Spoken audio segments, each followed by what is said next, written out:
Galing ha? Ginagawa mo.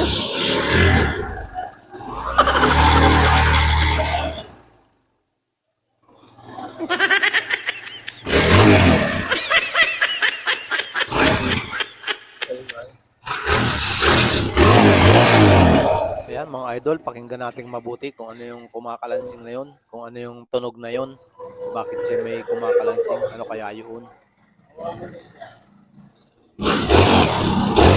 Pakinggan nating mabuti. Pag tinulit mo, biglang iwan na po. Ayan o. Pakinggan nyo mga idol, ano kaya yan? Hulaan nyo. Ayan o. Oh. Talagang may tunog. Ayan o. Oh. Ayan o. Maingay na. Oh. Ha? Na-atras. Na-atras.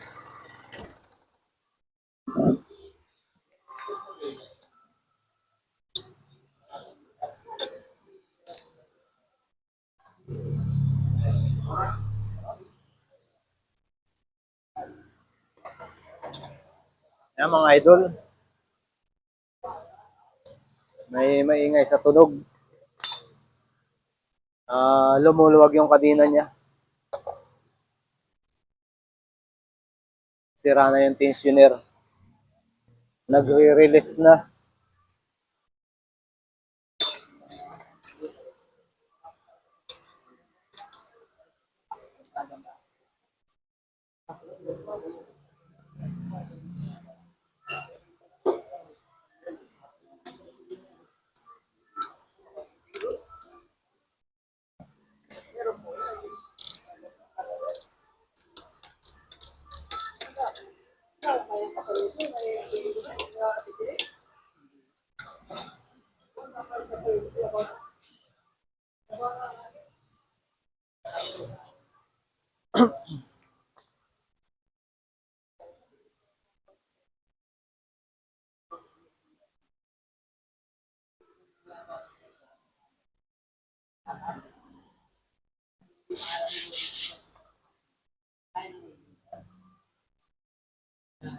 May mga tama na yung bulitas ng tensioner kaya umaatras na.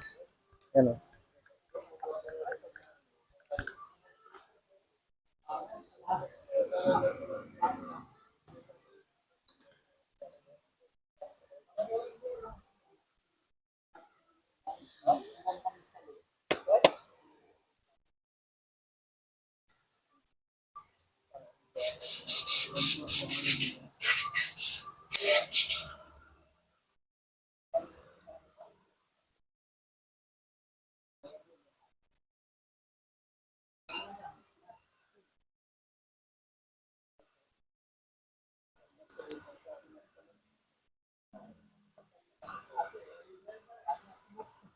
So, palitan na sana to. Paano masabi? Eh wala pang budget si customer, kaya ginawa natin ang paraan. Pero, mawawala naman yung tunog nito.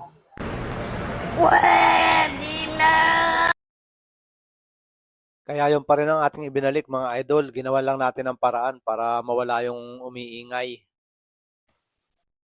Pero babalik din agad yan. Mga 3 months, pag nagkatapat-tapat uli yung mga kanto ng bulitas, babalik ulit yan ang tunog, yung makalansing. Kaya ang sinabi ko kay customer, paghandaan na niya yung budget para sa pagpalit niya dahil babalik at babalik din yung tunog na yun.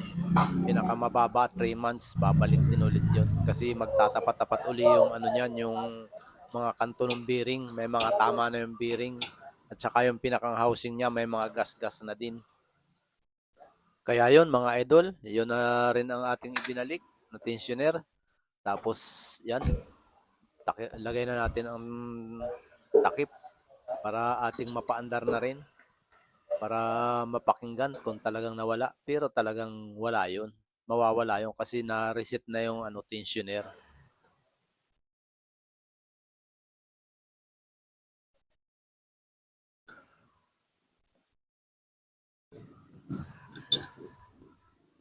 At ayan mga idol, okay na siya.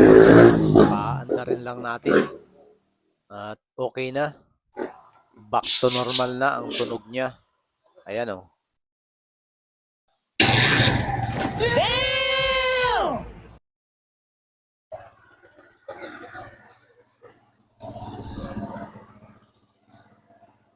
Ayan, okay na naman. Ang galing mo, Andoy! Ang galing!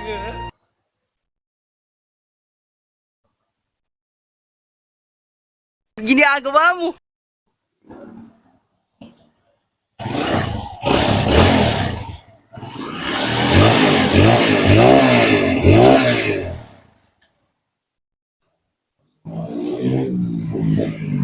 Ayan, okay na mga idol.